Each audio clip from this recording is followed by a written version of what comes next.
T minus 1 minute.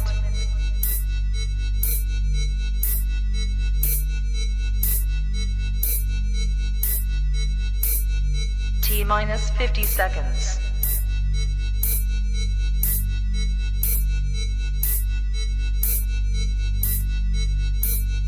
T minus 40 seconds.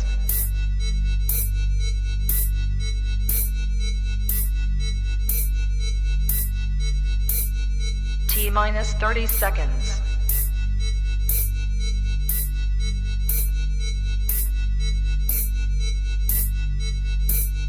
T minus 20 seconds.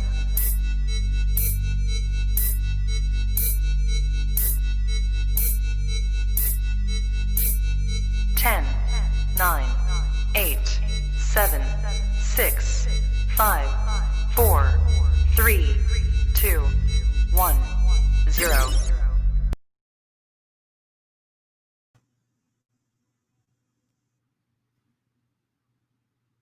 Hello. Hi. Good afternoon. Oh, it's evening here in Brighton. Yes, good evening. Good afternoon from Nashville.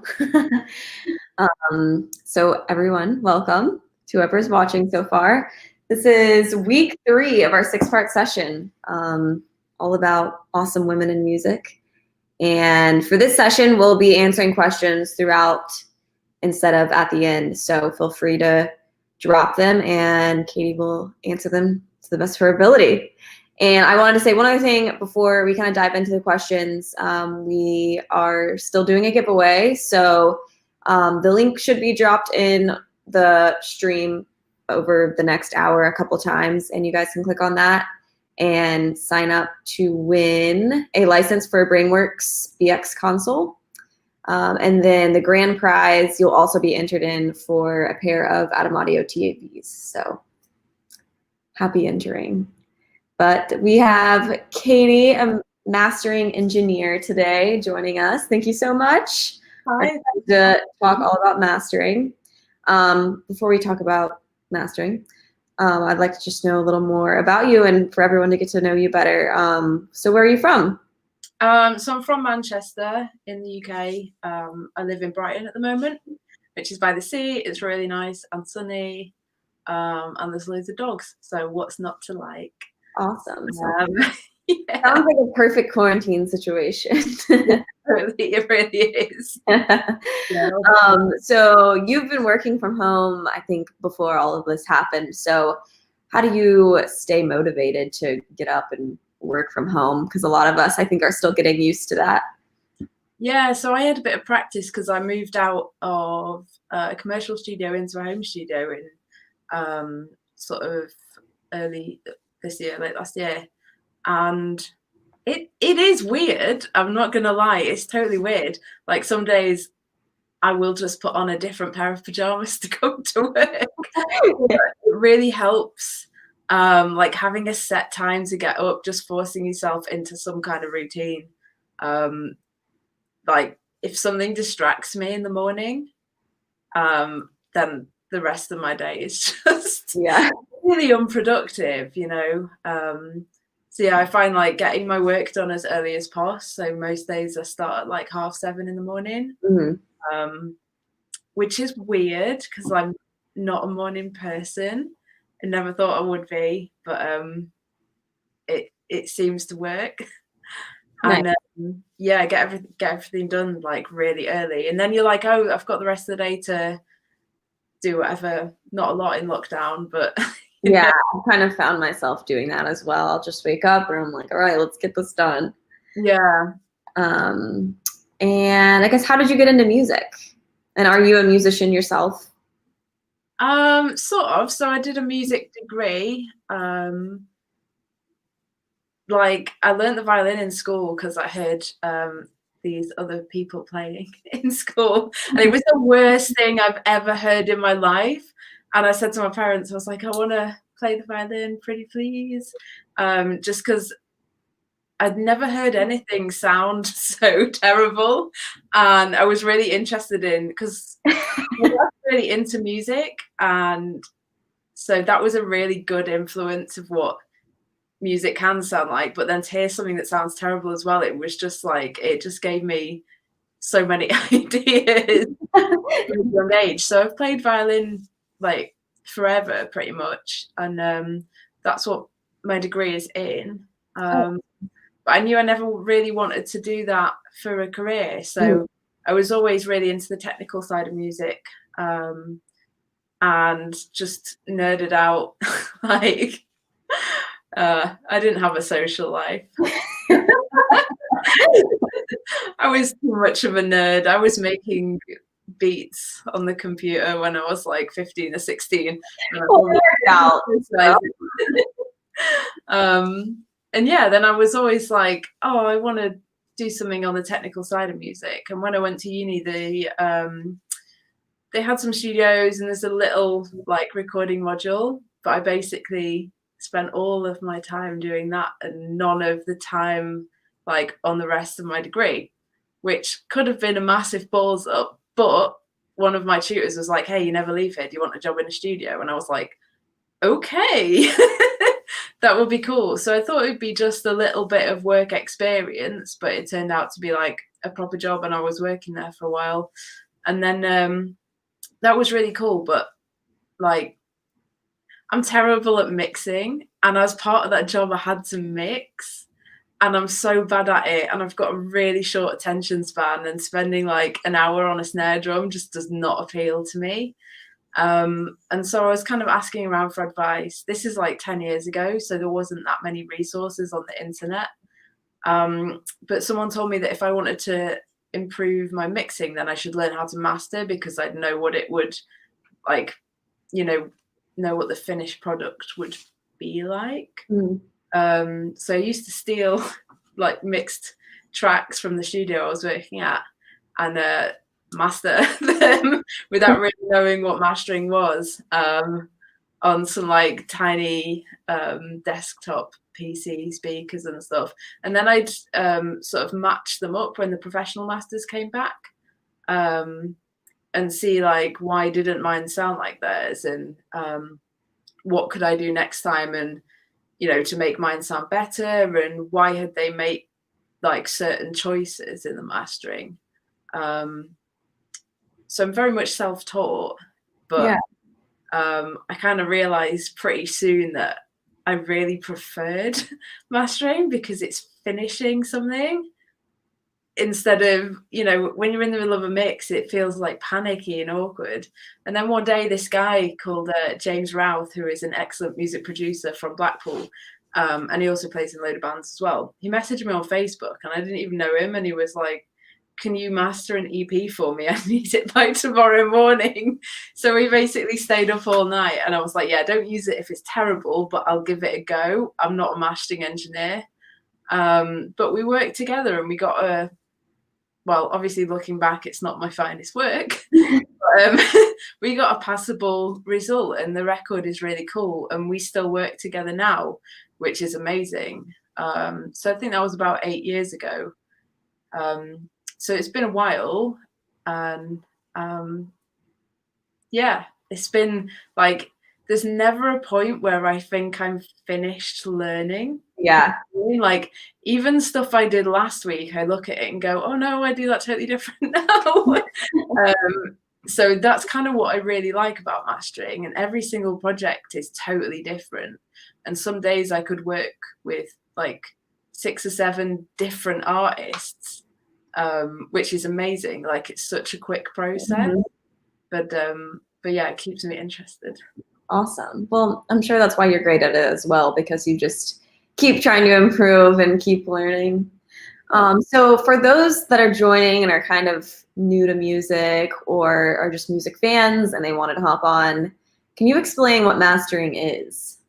Yeah. So mastering is 3 different things.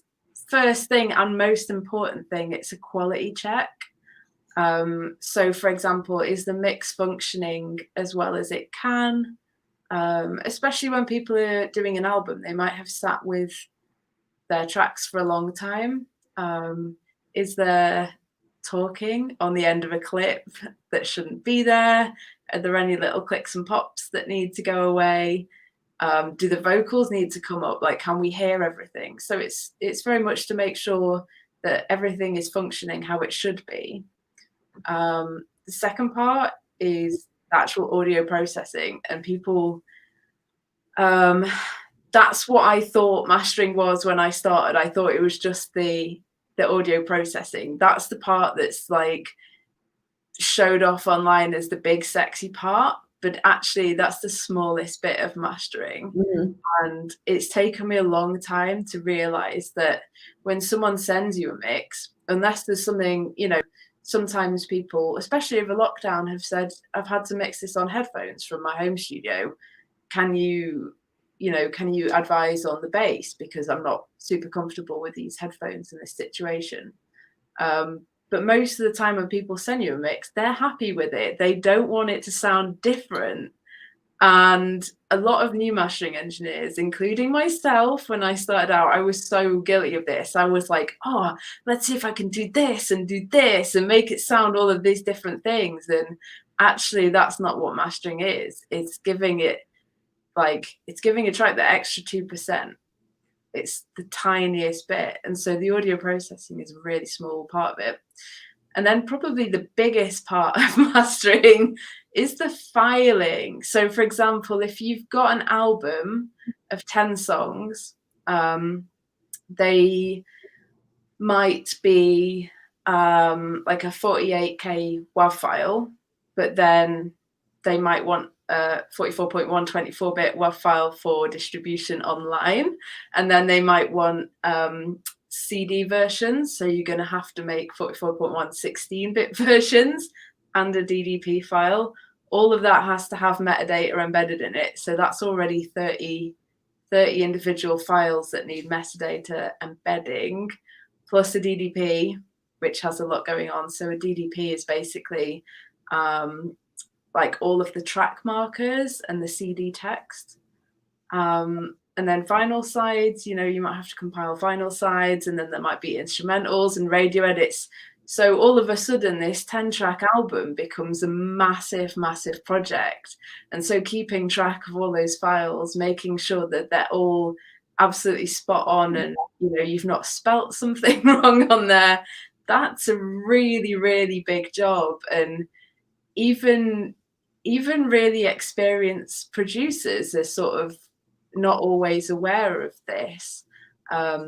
So it's there's a lot of sort of communication and dialogue that happens just to make people aware of, okay, I'm sending you your final masters, but it's a lot.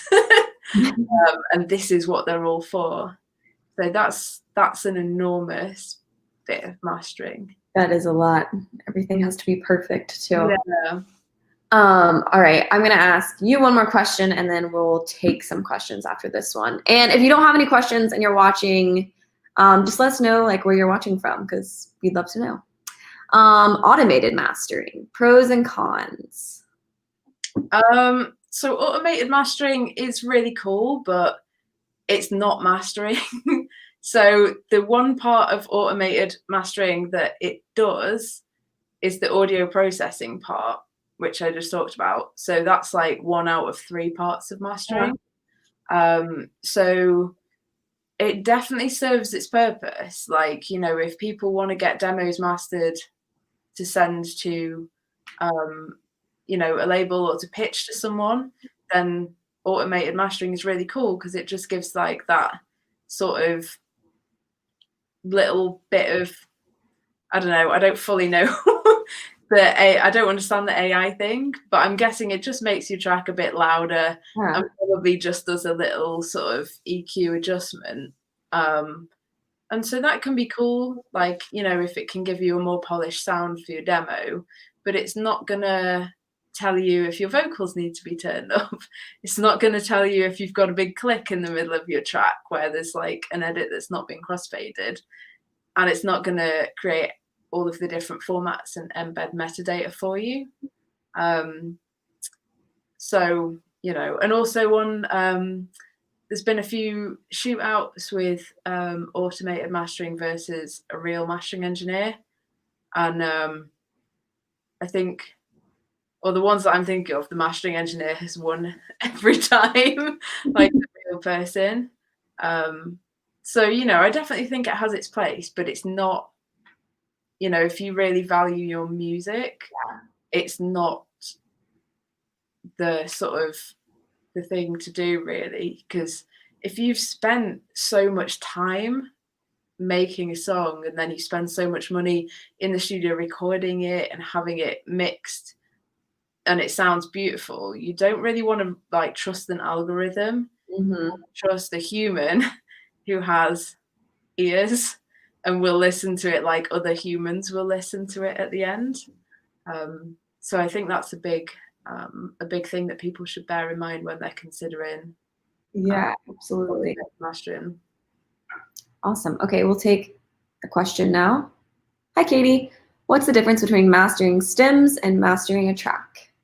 Hi, Ariane. We actually know each other. My friend and I, Jenny, aka Rooks, have a group called 2% Rising, which is for female producers and engineers. Oh, cool. It's EU based, but anyone can join. But yeah, Ariane's a really cool member of that. So mastering stems, I find I don't do stem mastering because I find it a bit too much like mixing. Like there's a lot of options there, and it's always, you know, you could just fiddle around for days, just tweaking things. Whereas with mastering, when you're mastering a finished mix and it's just a stereo WAV file, that's a finished project and there's not too much you can do. Like any adjustments you're making with an EQ are going to be like 1 or 2 dB cuts and boosts. It's not, there's not as many options, and it's not as, mastering is a creative process, but I think stem mastering is more creative. So yeah, it's like that middle ground between mixing and mastering. Gotcha. What stage of, another question. What's your recommendation steps to beginning and mastering a track? I think is what they meant. If you're starting to master a track, just listen to it. You know, just don't do anything, just put it on in the background and check your emails. I find that like the best thing, just to sort of acclimatize yourself. It's so weird because when you're not paying full attention to the track, you pick up so much more little things. It's like, oh, what was that? Whereas if you're paying attention, you can be staring at this track for ages, like thinking you're listening really hard and you can miss so much. So I tend to just put stuff, or, you know, if it's an album, I just put it on the whole album, and just sit there and do my emails or whatever, paint my nails, and kind of just get a feel for it, because it's really easy just to dive in there with, you know, with an EQ or something, but you have to really think about what something needs. And if it doesn't need anything, don't do it. Like, you know, you might listen to the album from start to finish and it might not need anything. That's really rare, but it happens. Or you might listen to this song and be like, you know what, I'm not feeling it enough. What can I do about that? And so every decision that you'll make when you're mastering, you should have a reason for doing it, rather than, you know, just for the sake of it. And I think that's a big difference between like online mastering and a human as well. Like the human will have a reason for doing something, and obviously a machine can't have a reason for doing something. Yeah, absolutely, because there's just like such like a gut feeling, I think, behind music. So it definitely helps to have a person doing it. Mastering is so cool because, well, I feel like you get to hear new music before anyone else. I'm so jealous of that. I'm such like a new music junkie. Like I love hearing what's out and what's new, and you get to have your hands on it before anyone else has heard it. Yeah, that is so fun. So what stage of your career to start working with a mastering engineer did you start?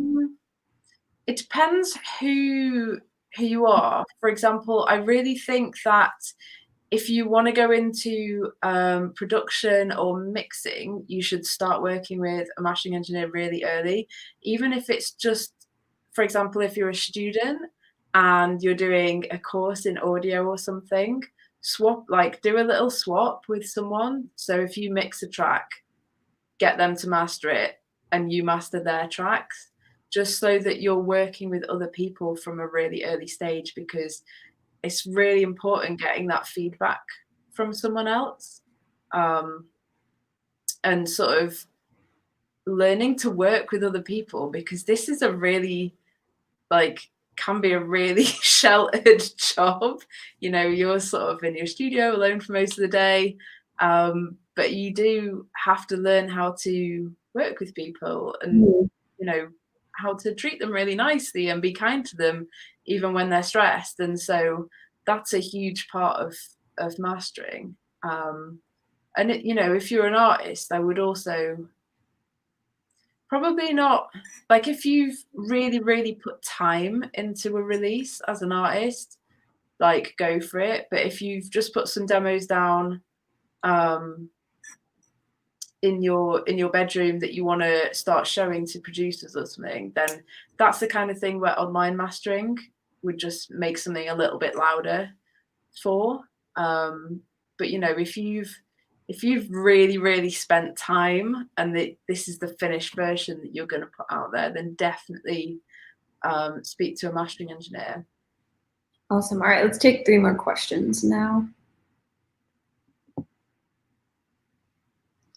Any tips to achieve depth in the mastering process? Depth could mean so many things. I don't know, depth. What is depth? This could become so philosophical. I don't know, every track is different and you just have to think about what it needs. And I don't know, is depth space? Is it a space thing? Is the track feeling too claustrophobic? If that was the case, I'd use some mid-side EQ just to sort of shift the frequencies around and kind of create a bit of an illusion of space. Is depth bass? Is it like a array of frequencies? I don't know. Not sure on that question. Do you think it's possible to do mastering with only native plugins? Yeah, absolutely. Often when I do workshops where we do sort of a master from start to finish, or we break down a master, I'll use plugins that are native to Wavelab, which is the software that I use just to prove to people that you can master something with the tools that you've already got. You don't need expensive equipment. It's what you do with it that counts. But yeah, no, it's totally possible. It's all about critical listening and just having that reason for doing something. You don't need anything fancy. Yeah. One more. Is sound engineering needed for mastering, or can we do by learning online or some other way? I feel like you kind of touched on that, but. Yeah, I mean, I'm completely self-taught at mastering. I didn't specifically study sound engineering, just practice and learn by getting feedback from other people, join some Facebook groups and see if there's anyone at a similar level to you that can give you some, maybe you can swap sessions and give each other feedback or something. That's a really good way to learn. Mm-hmm. Also, a really good thing. So there's a mastering engineer who is amazing called Barry Grint. He's based in the UK at Alchemy Mastering. And we did this thing where we mastered the same track and compared notes, and he's phenomenal and he totally knocked my socks off, but it was such a great learning opportunity. Obviously, he didn't learn anything from it, but I learned so much, and that was really, really cool. So, you know, if you can do something like that with someone, I would definitely recommend it. Sounds like you've built kind of a nice little mastering community where you guys can all learn from each other and ask questions. Friendly. Yeah. Like, yeah. Why do you need a mastering engineer? Mainly for it's just good to have a second set of ears and to have some feedback. So I'd say an artist needs a mastering engineer to get their music ready for going out into the world. And I'd say that a mixing engineer needs a mastering engineer for it's always going to make you better if you've constantly got someone going, oh, this mix has the guitar's too bright, or this mix doesn't have enough bass, or I can't hear the vocals. So if you're constantly getting feedback on your mixes, that's going to make you a much better mixing engineer very quickly. Awesome. What's some advice you would give to someone wanting to become a mastering engineer? Number one, be really, really nice to people, because you have no idea the sort of pressure that artists and managers and label people are under. Like, you know, if people need to get something done as soon as possible, they can be really, really stressed, and they might have 1,000 other things that they need to sort out. So just be so kind to everyone, and it will just, you know, you can't be a diva. Yeah. The whole process so much better. Number two, be really open-minded to learning and listening. I really think that you can learn anything from anyone. So, for example, when I go and do workshops and people come and they tell me they're not a mastering engineer, but they found this really cool way of doing something, that's awesome. Like, it doesn't matter whether you're at the start of your journey or whether you've been mastering for 20 years, like, you can still learn something from everyone. And number three, get your monitoring right, because that is your ears. That's the most important bit. If you can't hear something properly, then you're screwed. Like, you need to be able to hear and trust what you're hearing. That's like the most important thing. You don't need loads of fancy gear. You just need a set of monitors that you know really well, and like listen to different types of music on those monitors, and you know, even types of music you don't even like or you would never see yourself working on. Listen to it and see how it sounds and see how it feels, and just really, really get used to your space. I would definitely recommend that as like being a priority, because even if you're just like putting a limiter on something, it changes the way something sounds. You're not really doing anything other than like making it louder and limiting it, but you want to be able to hear that tiny, tiny subtle change that it has on the music, and you want to be able to go, oh, okay, that's cool, or actually that's not appropriate at all. Like, you want to really be able to hear these tiny little things. You kind of stole my next question, because I was going to ask about the importance of studio monitors, because I was seeing them in the background. But I guess you want to talk a little further about like your monitors and why you chose them, and like what you like about them and why you trust them. Yeah, so I have some PMCs behind me, and I have these are the 226s. And then I have some Bowers and Wilkins 702s, which are currently being completely customized, which is very exciting. Ooh, cool. So they're not here at the moment. But the reason I chose these PMCs is I heard them at a trade show. Like, before I started mastering, I was still a recording engineer, and I was like, oh my God, I love these so much. And then, you know, for some reason, every time I spoke at an event, like for years and years, there'd always be a PMC set up, and they'd always have these speakers, and I was always just like, oh, they still sound as good as I thought they did. That's cool. And you know, it took a long time to save up, I'm not gonna lie, but it was really, really worth it because it changed how I hear. So I definitely recommend to anyone who's thinking about investing in monitors, don't cheap out on it. Yeah. Don't cheap out. Like, set your sights really high, and if it takes you 3 years or 3 months or however long more to save up for it than the cheap ones you were going to buy, do it.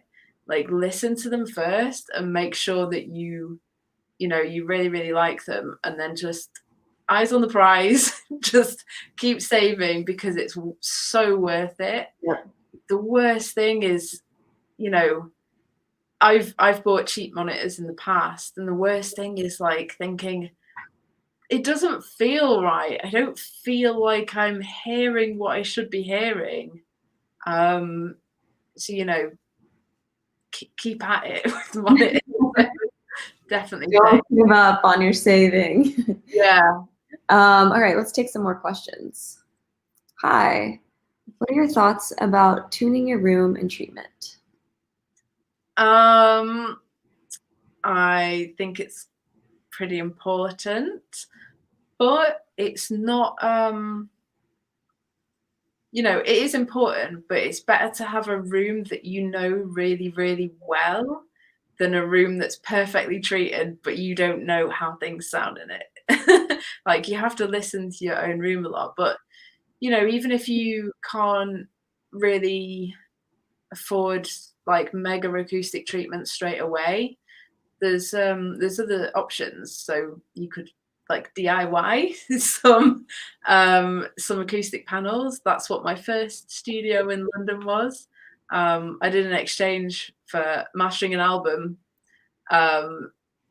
Yeah, in exchange for them helping me build some panels, which worked out a lot cheaper. So that's a really good option. Or there's also software like SonarWorks, which is great because it analyzes your room and tells you, and then like corrects what you're hearing. So a lot of mix engineers I work with use that, and you can also get like an app as well for your phone, which looks super cool. So it is definitely like important, but I would say that knowing the room that you're doing the work in is equally important. Do you master all genres? What if you're asked to master something you hate? I'm sure you've done that. Yes, I do master all genres. It's really rare to find a mastering engineer who specializes in one genre, just because you're a subjective ear at the end of the day. Like, you know, you're a second opinion, you're a quality check. And so, yeah, anything. But I would say that it's really good to listen to a lot of music, especially music that you don't like, and try and find things that you like about it, just for when you do get music that you're not super fussed about into work on, if that makes sense. Yeah, just staying open-minded about music. Have you ever like been working on something and not liked it at first, and then by the time you were done, you were actually really into it? Yeah, definitely. That's happened quite a lot. Like, Yeah. sometimes I get things and I'm like, I don't even know what this genre is. I've never heard of it before. And then, you know, after I finish a project, I'm like, oh, this is my favorite record now. We have another one.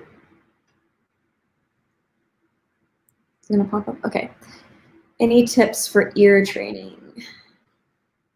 I haven't done any specific ear training as a mastering engineer, but I feel like playing an instrument was really, really good for me. And also, like, I played in orchestras and bands and stuff all my life, so I kind of know, I already know how things should sound, which was really good, and it meant that I'd heard a lot of different rooms and different recordings and stuff. It's really funny in school. In school, me and my friend, we did music together, our teacher had perfect pitch, and we were really obsessed with trying to get perfect pitch, or trying to develop it, which I know is just wild, and it obviously didn't happen. But yeah, we did loads of ear training then. There was a website called like goodear.com or something. I don't know if it's still a website, but that's what we used in school to try and like practice, hearing intervals and stuff. But I think being really aware of, different frequencies and, knowing a little bit about music theory definitely helps as well. So don't really have any tips for it, but I'm sure the internet is full of good stuff. Absolutely. I have one more question for you myself. How long does it take you to master, say, like a 10-track album, typically?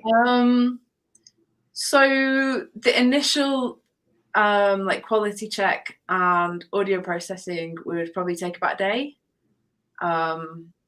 Like I kind of like to work slowly. Some mastering engineers will do 2 albums in a day, but I prefer just to do one and have breaks and take time and make sure that I'm really, really feeling what I'm doing. And then that gets sent back to the artist for some feedback, and they can take as long as they like to give feedback. If they want to sit with the record for a week, then that's fine. And then once they've sort of given some feedback, it's not always the case where revisions are made, but sometimes you'll just want to tweak stuff based on their feedback. And then once they're happy with the sound of everything, it's probably another half a day to create all of the formats, master the instrumental versions, get the whole package ready. So in total, it's probably about a day and a half's work. Okay. But in reality, like I always say to people, don't rush it. Like give yourself time to like sit with the masters for a bit. Mm-hmm. Absolutely. Have you seen, I know you're not really allowed to talk about like what you're currently working on, but have you seen an influx of a lot of albums coming in with how much time everyone has had on their hands lately? Yeah, it's mad. Like since the start of lockdown, I think loads of people have been sat on albums for a bit and kind of waiting to get them mixed and mastered. And so there's definitely been more albums that people recorded like January-ish time to be mastered, which is quite cool. It's really nice seeing, because obviously, now people can get into the studio, but at the time, like at the start of lockdown, it was really nice hearing things that people have made like when they were allowed to be together in the same room. So that was really, really nice. And then there was kind of a point where a lot of people were doing stuff by themselves at home, and that had a really different feeling. Yeah, I was gonna say, has all the music gotten like really sad and depressing since January? But there's a definite it's, I don't know how to explain it, but it feels like there's a lot more passion. Yeah. Well, not necessarily, I don't think passion's the right word, but there's a lot of like people wanting to get their like feelings out there. Mm-hmm. Obviously it's a rubbish time, and yeah, I'm guessing if you're an artist and you have things to say, that's how you're gonna do it, which is really interesting. Like there's definitely been a lot of really unusual tracks during lockdown, which I don't think would have happened like at a normal time. And some of them are my favorite tracks. One in particular is called Hope or something like it by Liz Lawrence. And honestly, the first time, even now I listen to it, I get so emotional, but it's just, it knocked my socks off. But, she wrote and recorded it in lockdown. And I don't know, she's an amazing songwriter and musician, but I don't know whether that would have come out had lockdown. Is that song out now? Yeah. Well, I need to give it a listen. It's really cool. All right, let's take a few more questions. What are some of your steps for mastering? What plugins are important? So obviously it's really different for every single project that I work on, because the artist is different, the genre is different, they've recorded in a different room, it's been mixed by a different person. So there's a lot of variables, and so I don't really take the same steps with every single thing I work on. But I would say plugin wise, the Fab Filter limiter is amazing. That almost goes on everything that I do. Just even if something's not being limited, it's just there as a safety net. But yeah, it's a really useful tool. Like, definitely you get your money's worth from that one. It's really cool. And if you are limiting something quite hard, it's very transparent sounding as well. So that's a good one. Awesome. Loudness versus dynamics. Dynamics always, but it's subjective. So, and it also depends on the genre. Like, if you got a really dynamic punk song, you'd be so disappointed. Like, it's just not how that style sounds best. Or if you had a really heavy metal track that wasn't really limited, again, obviously there's a peak, and you never want to sound like Saint Anger because that is too much.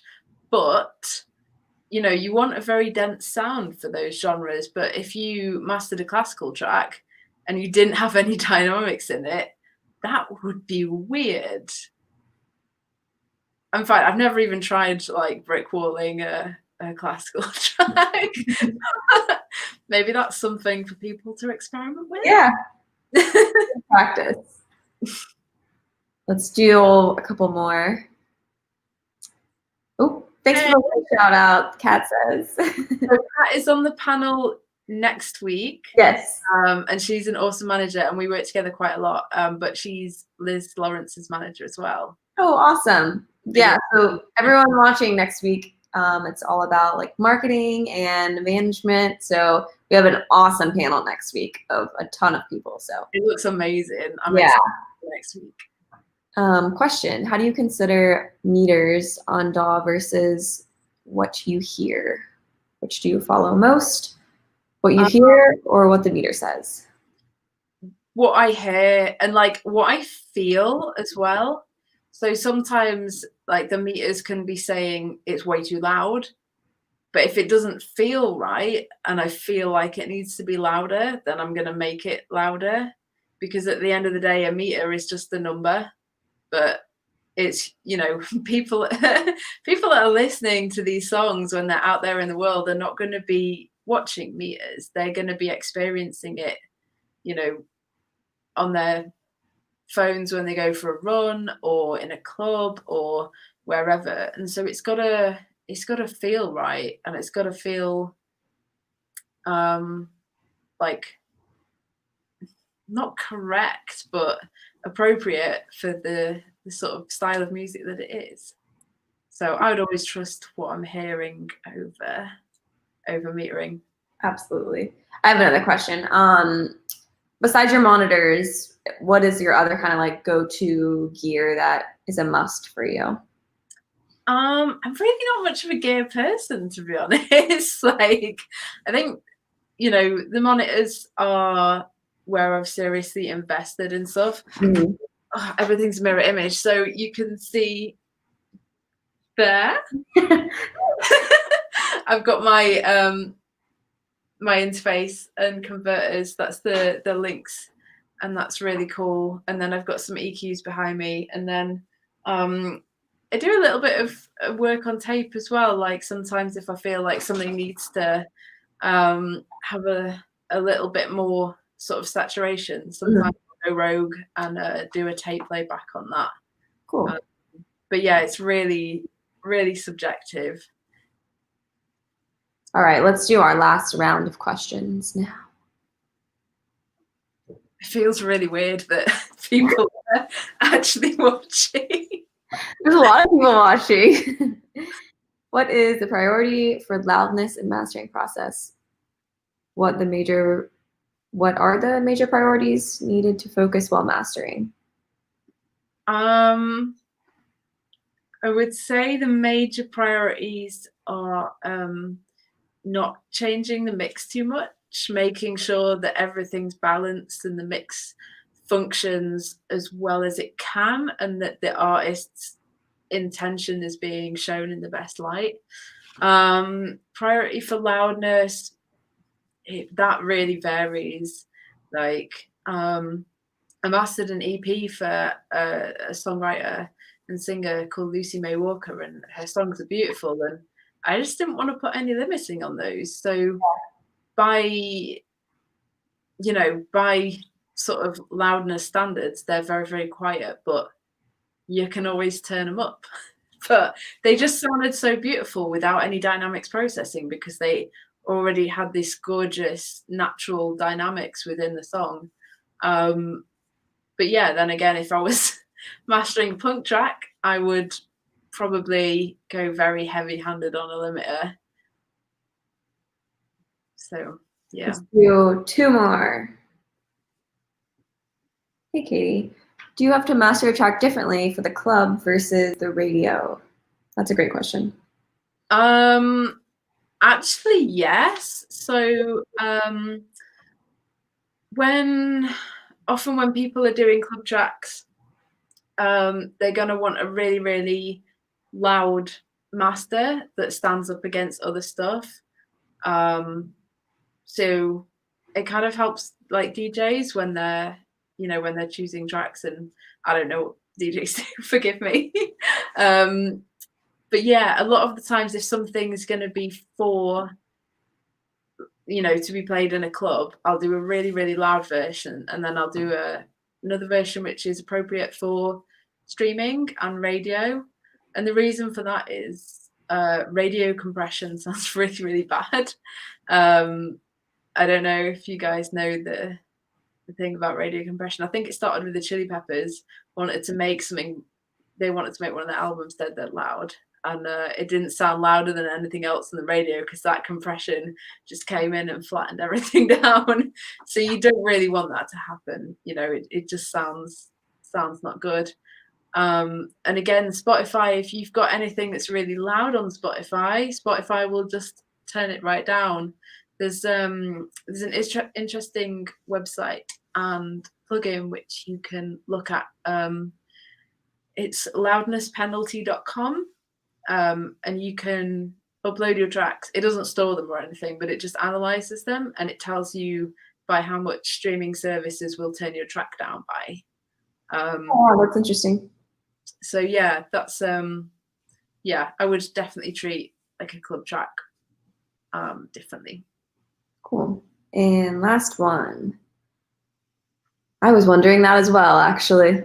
With windows behind your setup, are there any problems with hearing the mix clearly? I feel like you don't see like windows in studios a lot, which it's nice to have that light though. Yeah, it's really nice. Actually, the only studio where I've not had windows was my studio in London, because it was underground, which is really horrible. But no, the windows are kind of fine. I don't know if you can tell, but my setup is pretty far away from the windows, and also I don't work to massive loudness. Yeah. When I'm mastering, it's a pretty reasonable level because I'm doing this literally every day. I don't want to like burn out my ears or something by listening to everything super loud. So yeah, they're fine and they're really nice. I like having the windows there, but it was we spent a lot of time wondering which way round the room should be. My other half is an electronics and acoustics guru, and so he helped me like build my studio. So we kind of did a which way round, but it felt weirder having the windows on the side than in front of me. So yeah, we went for this direction. Yeah, it looks awesome. It's like a great space to work in. Yeah. But I think that is all for today.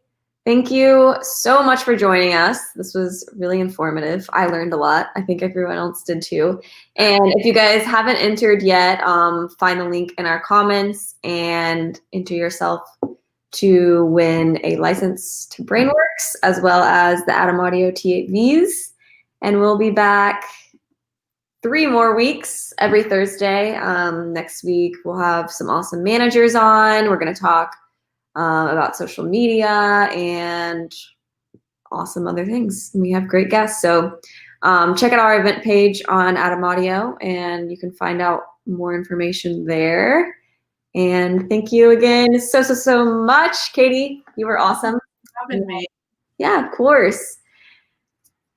So, have a great night. And you. Or day. Say hello to everyone in London from Nashville for us.